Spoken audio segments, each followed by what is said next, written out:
कहानी की शुरुआत में हम रात का एक शानदार नजारा देखते हैं। एक खूबसूरत बीच पर कुछ दोस्तों का ग्रुप जमकर पार्टी कर रहा है। म्यूजिक, मस्ती और ड्रिंक्स, सभी लोग इस पार्टी में इतने ज्यादा मग्न थे कि उन्हें वक्त का कोई होश ही नहीं था। रात काफी गहरी हो चुकी थी। तभी पार्टी करते करते उनकी नजर रेत पर पड़ी एक बहुत ही अजीब और बड़ी सी चीज पर जाती है। नशे और मस्ती में चूर इन दोस्तों को बिल्कुल भी अंदाजा नहीं था कि वो चीज आखिर है क्या। वो बिना कुछ सोचे समझे उस अनजान चीज का मजाक उड़ाने लगते हैं और मजाक मजाक में ही वो उस चीज को तोड़कर डैमेज कर देते हैं। उन्हें लगता है कि ये कोई मामूली कचरा या पत्थर होगा। उसे वहीं इग्नोर करके वो अपनी पार्टी में वापस लग जाते हैं। रात काफी बीत चुकी थी और हद से ज्यादा एंजॉय करने के बाद सभी दोस्त बुरी तरह थक जाते हैं। जिसे जहाँ जगह मिलती है वो वहीं सो जाता है, कोई अपनी गाड़ियों में तो कोई किसी ऊंची जगह पर। अगली सुबह सूरज की किरणें बीच पर पड़ती हैं और एक एक करके सभी की आंखें खुलना शुरू होती हैं। इन्हीं में से एक लड़की थी, मार्शा। आंख खुलते ही मार्शा को अपनी बॉडी में बहुत अजीब सी बेचैनी महसूस होती है। उसकी तबीयत अचानक से खराब होने लगती है और उसे लगातार वोमिटिंग होने लगती है। बाकी दोस्तों को लगता है कि शायद ये कल रात की हैवी ड्रिंकिंग और हैंगओवर का नतीजा है, लेकिन मार्शा अंदर ही अंदर बहुत घबराई हुई थी। उसे कुछ तो बहुत ही अजीब और डरावना फील हो रहा था। तभी कार में बैठी उसकी एक दोस्त की नजर बाहर रेत पर पड़ती है। वहाँ सैंड, रेत के ऊपर एक कौवा बैठा हुआ था, लेकिन अगले ही पल कुछ ऐसा होता है जिस पर यकीन करना मुश्किल था। वो सैंड अचानक से उस कौवे को अपने अंदर खींचने लगती है। ऐसा लग रहा था जैसे वो कोई नॉर्मल रेत नहीं बल्कि एक बहुत बड़ा और जानलेवा दलदल हो। कौवा तड़पता है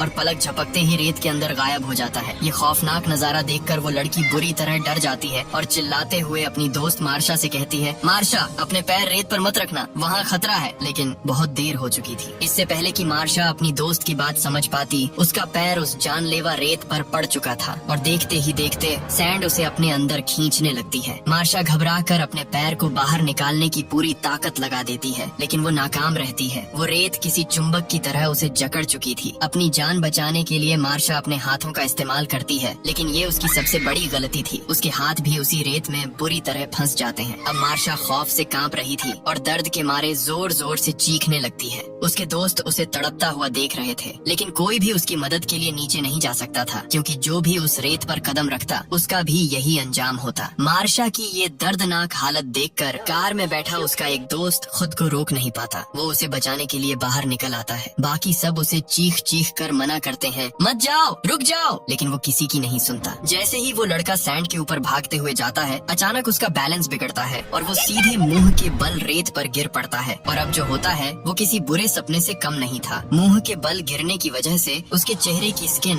उस भयानक रेत से बुरी तरह चिपक जाती है। वो चीखते हुए खुद को उठाने की कोशिश करता है, लेकिन रेत ने उसकी पूरी बॉडी को जकड़ लिया था और उसे बुरी तरह जख्मी कर दिया था। उसे बचाने के लिए उसके दोस्त कार को स्टार्ट करके उसे खींचने की कोशिश करते हैं, लेकिन मानो किस्मत ही खराब थी, गाड़ी स्टार्ट ही नहीं होती। तभी टावर पर बैठा उनका एक और दोस्त उस लड़के की तरफ एक रस्सी फेंकता है, लेकिन वो लड़का अब इस हालत में ही नहीं था कि वो अपने हाथ बढ़ाकर उस रस्सी को पकड़ सके। और देखते ही देखते उन सब के सामने उस लड़के की पूरी बॉडी तड़पते हुए उस खौफनाक सैंड के अंदर समा जाती है। अपने दोस्तों को इस तरह बेमौत मरता देख बचे हुए सभी लोग सदमे में आ जाते हैं। उनके चेहरों पर खौफ साफ देखा जा सकता था। अब उन्हें समझ आ गया था कि अगर जल्द ही यहाँ से निकलने का कोई रास्ता नहीं निकाला तो वो सब भी मारे जाएंगे। कार की ड्राइविंग सीट पर बैठा जोनाह नाम का लड़का एक बार फिर पूरी ताकत से गाड़ी स्टार्ट करने की कोशिश करता है, लेकिन कार टस से मस नहीं होती। तभी उनकी नजर थोड़ी दूरी पर एक ड्रम पर पड़ती है। उस ड्रम के अंदर एक हेल्दी मोटा सा आदमी फंसा हुआ था और वो ड्रम रेत के ऊपर मूव कर रहा था। ये देखकर सभी दोस्त चिल्लाने लगते हैं, प्लीज तुम हिलना बंद कर दो, अगर तुम नीचे गिरे तो ये रेत तुम्हें जिंदा निगल लेगी। ड्रम वाला आदमी उनकी बातें सुनकर झल्ला जाता है और कहता है, तुम लोग मेरा मजाक उड़ा रहे हो क्या? दरअसल कल रात जब ये सब खौफनाक घटनाएं हो रही थीं, तब वो आदमी गहरी नींद में सो रहा था, इसलिए उसे कुछ भी पता नहीं था। लेकिन जब उसे अपने शरीर में दर्द महसूस होता है तो वो छटपटाने लगता है। उसे शांत रखने के लिए एक लड़का झूठ बोल देता है कि घबराओ मत, हमने मदद के लिए कॉल कर दिया है, अगले 2 घंटे में रेस्क्यू टीम यहाँ पहुँचने वाली है। ये सुनकर वो ड्रम वाला आदमी थोड़ा रिलैक्स होकर मान जाता है, जबकि असलियत तो ये थी कि कोई मदद नहीं आने वाली थी। वो सब इस मौत के जाल में बुरी तरह फंस चुके थे। तभी मार्शा की एक दोस्त के दिमाग में एक बहुत ही खौफनाक ख्याल आता है। वो कांपती हुई आवाज में कहती है, कल रात हमने इसी बीच पर पार्टी की थी, तब तो इस रेत ने हमें कुछ नहीं किया, और हमारे बाकी दोस्त कहाँ गए जो रेत पर सोए थे? ये सुनते ही सबकी रूह कांप जाती है। उन्हें ये समझते देर नहीं लगी कि रात में रेत पर सोए हुए उनके सारे दोस्त उस अनजान चीज का शिकार हो चुके हैं और अब वो इस दुनिया में नहीं है। और ये लोग सिर्फ इसीलिए जिंदा बच गए क्योंकि ये या तो अपनी कारों के अंदर सोए थे या फिर किसी ऊंची की जगह पर। इतनी ही देर में वो ड्रम वाला आदमी धूप और गर्मी से परेशान होकर जोर जोर से चिल्लाने लगता है। उसका एक दोस्त तरस खाकर उसकी तरफ सनस्क्रीन फेंकता है, जिसे लगाने पर उसे थोड़ी राहत मिलती है। लेकिन तभी उन सभी की नजर उस चीज पर जाती है जिसे उन्होंने कल रात मस्ती में तोड़ दिया था। दिन की रोशनी में अब वो चीज साफ दिखाई दे रही थी। वो कोई मामूली चीज नहीं थी, वो एक बहुत बड़ा अंडा था जिसे उन्होंने कल रात तोड़कर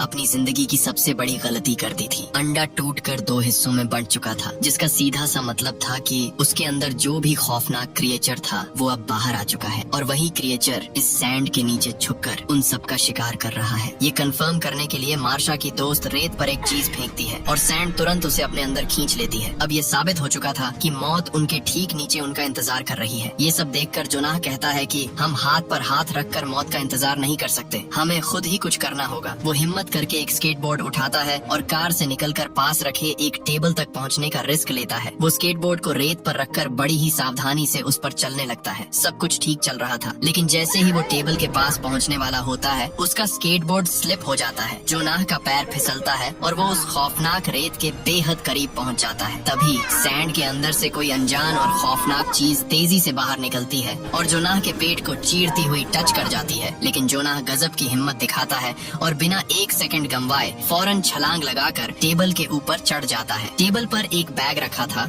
जिसमें कुछ स्नैक्स थे। भूख और कमजोरी से बेहाल जोनाह एक केला खाता है, लेकिन उसे तुरंत वोमिटिंग हो जाती है और जब वो अपने पेट की तरफ देखता है तो उसके होश उड़ जाते हैं। उसका पेट गहरे और भयानक जख्मों से भरा हुआ था और उसमें से लगातार खून बह रहा था। उसकी ये दर्दनाक हालत देखकर उसके दोस्त बुरी तरह घबरा जाते हैं, लेकिन जोनाह मुस्कुराते हुए उनसे कहता है, मुझे कुछ नहीं हुआ है, मैं ठीक हूँ, तुम सब अपनी सेफ्टी का ध्यान रखो। अपने दोस्तों की प्यास बुझाने के लिए वो अपनी जान की परवाह किए बिना टेबल से ड्रिंक्स उनकी तरफ फेंकता है, लेकिन तभी उसके पेट का दर्द बर्दाश्त से बाहर हो जाता है। उसकी दोस्त उसे इस तरह तड़पता देख फूट फूट कर रोने लगती है। जोनाह उसे हिम्मत देते हुए कहता है, रो मत, हम सब स्ट्रॉन्ग है ना, और ये कहकर वो वहीं टेबल पर लेट जाता है। तभी गाड़ी में बैठी एक लड़की को याद आता है कि उन सब के मोबाइल फोन्स कार की डिग्गी में रखे हुए हैं। अगर उन्हें वो फोन मिल जाए तो वो पुलिस को बुला सकते हैं, लेकिन कार की डिग्गी बाहर से ही खुल सकती थी और बाहर जाने का मतलब था सीधी मौत। तभी एक लड़की हिम्मत जुटाती है और कहती है, मैं ट्राई करूंगी। सुरक्षा के लिए एक दूसरी लड़की उसे कपड़े के एक टुकड़े से पकड़ कर रखती है ताकि वो रेत पर न गिर जाए। वो लड़की बहुत मुश्किल से डिग्गी तक पहुंचती है, लेकिन डिग्गी खुल ही नहीं रही थी। तब जोनाह की दोस्त उसे एक लोहे की रोड पकड़ाती है। रोड की मदद से काफी मशक्कत के बाद वो लड़की आखिरकार डिग्गी खोल लेती है, लेकिन तभी उन्हें दूर से एक गाड़ी आती हुई दिखाई देती है। वो वहाँ के बीच पेट्रोल का सुपरवाइजर था। सबकी आंखों में एक उम्मीद की चमक आ जाती है, लेकिन इसी बीच जिस लड़की ने डिग्गी खोली थी, अचानक वो डिग्गी धड़ाम से नीचे गिरती है और उस बेचारी लड़की की उंगलियां डिग्गी के बीच में बुरी तरह फंसकर कुचल जाती हैं। वो दर्द से चीखने लगती है। सुपरवाइजर अपनी गाड़ी लेकर उनके पास पहुंचता है और गाड़ी से बाहर निकलने लगता है। सभी दोस्त उसे चीख चीख कर रोकते हैं, प्लीज रेत पर पैर मत रखना,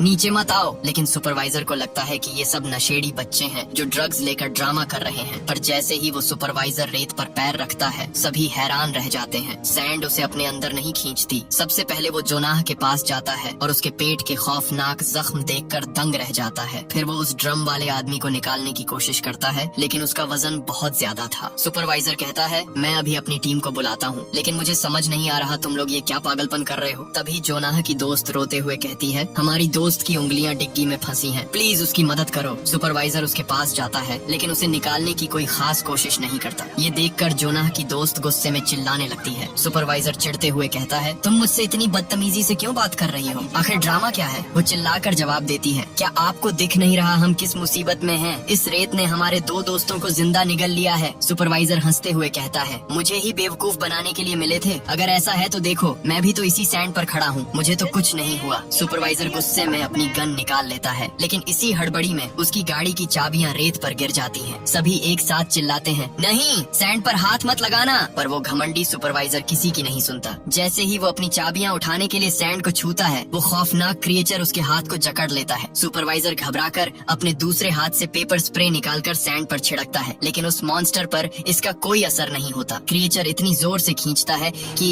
सुपरवाइजर का आधा हाथ कटकर शरीर से अलग हो जाता है। खून का फव्वारा फूट पड़ता है और वो दर्द से तड़पते हुए उसी रेत में गिर जाता है। देखते ही देखते वो क्रिएचर उस सुपरवाइजर को भी रेत के अंदर घसीट लेता है। मौका देखकर जोनाह की दोस्त दूर से ही उस पेपर स्प्रे को उठा लेती है, क्या पता वो आगे काम आ जाए। अब जोनाह की दोस्त को एक बात समझ आ गई थी। सुपरवाइजर को शुरुआत में कुछ नहीं हुआ था क्योंकि उसने मोटे फाइबर्स वाले भारी जूते पहने हुए थे जिसका टेक्सचर टॉवल जैसा था। वो तुरंत ऊपर टावर पर बैठे अपने दोस्त से कहती है कि मेरी तरफ टॉवेल्स फेंको, हम उन्हें अपने पैरों पर बांध कर यहाँ से निकल सकते हैं। उसका दोस्त टॉवेल्स नीचे फेंकता है लेकिन उन्हें कैच कराने के चक्कर में उसका बैलेंस बिगड़ता है और वो टावर से सीधा नीचे सैंड पर गिर जाता है। और इस बार जो नजारा दिखा वो सबसे भयानक था। रेत के अंदर से बहुत सारे बालों या जड़ों जैसे टेंटिकल्स बाहर निकलते हैं। वो टेंटिकल्स उस लड़के की पूरी बॉडी से चिपक जाते हैं और जिंदा ही उसका खून पीने लगते हैं। कुछ ही पलों में उसकी भी तड़प तड़प कर मौत हो जाती है। ये देखकर ब्लैक हेयर वाली लड़की अपने कानों पर हाथ रखकर फूट फूट कर रोने लगती है। लेकिन जोनाह की दोस्त अब हार मानने वाली नहीं थी। वो अपने प्लान पर काम करती है। वो लोहे की ग्रिल्स का इस्तेमाल करके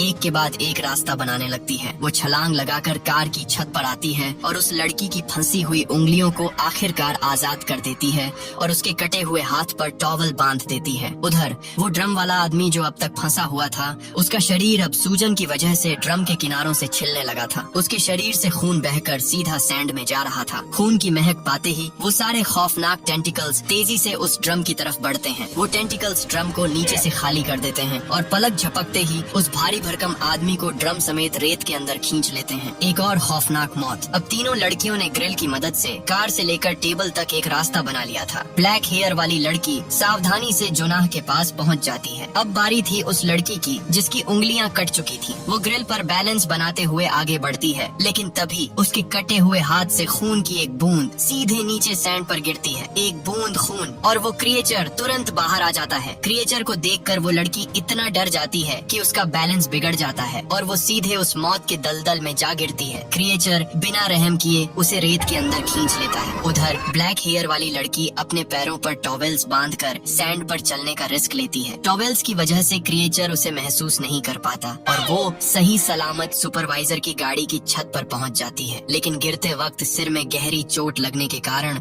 वो वहीं बेहोश हो जाती है। अब जोनाह की दोस्त बिल्कुल अकेली पड़ गई थी। जोनाह बुरी तरह जख्मी था और दूसरी लड़की बेहोश। धीरे धीरे दिन ढलता है और रात का अंधेरा छा जाता है। आधी रात को ब्लैक हेयर वाली लड़की को होश आता है। वो दोनों मिलकर जख्मी जोनाह को लेकर वहाँ से भागने की कोशिश करती हैं। लेकिन जैसे ही वो गाड़ी तक पहुँचते हैं अचानक से एक बहुत बड़ा और खौफनाक टेंटिकल बाहर आता है और गाड़ी का दरवाजा बंद कर देता है। इस बार वो टेंटिकल्स अंधेरे में ग्लो कर रहे थे। उनमें से नीले रंग की खौफनाक लाइट निकल रही थी। लेकिन जोनाह की दोस्त अब डरने वालों में से नहीं थी। वो तुरंत गाड़ी के ऊपर चढ़ती है और वहाँ रखा हुआ एक गैस कैन उठा लेती है। वो बिना सोचे समझे पेट्रोल को गाड़ी के चारों तरफ और उस क्रिएचर के टेंटिकल्स के ऊपर उड़ेल देती है और अगले ही पल वो उसमें आग लगा देती है। आग लगते ही वो क्रिएचर दर्द से भयानक आवाजें निकालते हुए तड़पने लगता है। आग की लपटों से जलते हुए उसकी ताकत जवाब दे जाती है और वो खुद को बचाने के लिए वापस रेत के बहुत गहरे हिस्से में समा जाता है। मौका देखकर तीनों गाड़ी के अंदर घुस जाते हैं और दरवाजा लॉक कर लेते हैं। रात भर की दहशत और थकान के बाद वो तीनों उसी गाड़ी में सो जाते हैं। अगली सुबह गाड़ी के शीशे पर कोई दस्तक देता है। आंख खुलती है तो बाहर एक पुलिस ऑफिसर खड़ा था। जोनाह की दोस्त झिझकते हुए अपना पैर सैंड पर रखती है लेकिन इस बार रेत उसे अंदर नहीं खींचती। क्रिएचर कल रात की आग से शायद मर चुका था। ब्लैक हेयर वाली लड़की भी बाहर आ जाती है। दोनों आजाद हो चुकी थी लेकिन उनकी ये खुशी तब मातम में बदल जाती है जब वो देखते हैं कि कार की पिछली सीट पर भारी खून बहने की वजह से जोनाह की मौत हो चुकी थी। जिसने सबकी जान बचाई वो खुद इस लड़ाई को हार गया। ये एक बहुत ही रुला देने वाला पल था। लेकिन दोस्तों रुकिए, कहानी अभी खत्म नहीं हुई है। मूवी के बिल्कुल आखिरी सीन में हमें एक ऐसा सच पता चलता है जो होश उड़ा देता है। वो क्रिएचर कल रात की आग से मरा नहीं था। कैमरा पैन होता है और हम देखते हैं कि वो खौफनाक जीव रेत से निकलकर समुंदर के रास्ते कहीं और आजाद घूम रहा है और वो अब समुंदर के रास्ते सीधा मेन सिटी की तरफ बढ़ रहा है जहाँ लाखों लोग रहते हैं। और इसी रोंगटे खड़े कर देने वाले सस्पेंस के साथ ये खौफनाक कहानी यहीं पर खत्म हो जाती है।